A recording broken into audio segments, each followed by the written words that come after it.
મિત્રો આજના અમારા લેટેસ્ટ પ્રિડિક્શન દરમિયાન અમને નોંધ મળી છે કે જે વરસાદી સિસ્ટમ છે તે ઇન્દોરની અંદર પ્રવેશી ચૂકી છે અને આ જે વરસાદી સિસ્ટમ છે બંગાળની ખાડીમાંથી આ જે સિસ્ટમ છે ઇન્દોરની અંદર પ્રવેશી ચૂકી હવે એ પ્રતિ કલાકે 7 કિલોમીટર પ્રતિ કલાકની ઝડપે આગળ વધી રહી છે અને 31 તારીખ અને 1 તારીખની અંદર સમગ્ર ગુજરાત રાજ્યમાં અતિ ભારે વરસાદ કરે એવી હાલ પૂરી શક્યતા છે।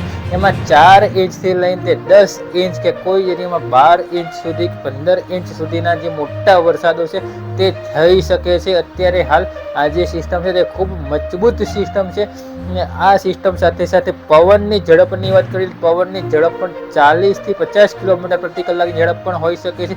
એક પ્રકારે કહી શકાય કે એક પ્રકારે તોફાની સિસ્ટમ છે। આ તાંડવ મચાવતી આ સિસ્ટમ જે છે તે ગુજરાત તરફ આગળ વધી રહી છે।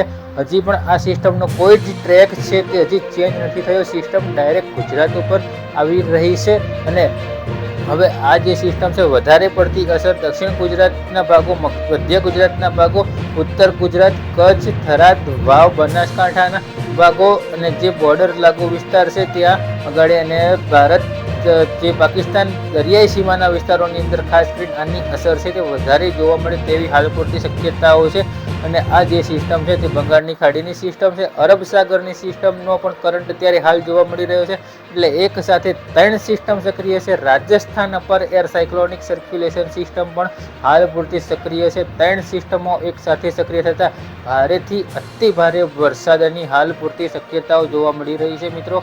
એટલે 1 તારીખ સુધી સાવચેત રહેવું, 2 તારીખ સુધી પછી રાજ્યમાં વરસાદી તીવ્રતા છે તે ધીરે ધીરે ઓછી થઈ જશે, પરંતુ અત્યારે હાલ જે વરસાદની શક્યતા છે તે ખૂબ અતિ ભારે વરસાદ થાય તેવી હાલ પૂરતી શક્યતાઓ જોવા મળી રહી છે। સ્કૂલો, કોલેજો, શાળાઓમાં અત્યારે હાલ પૂરતી રજા જાહેર કરવામાં આવી છે। જે 31 તારીખનો દિવસ છે તે સ્કૂલો માટે જ રજા જાહેર કરવામાં આવી છે। મિત્રો અત્યારે હાલ વિડીયોની અંદર આટલું, સિસ્ટમ જેમ આગળ વધશે તેમ વિડીયોમાં માહિતી આપવામાં આવશે। Thank you for watching.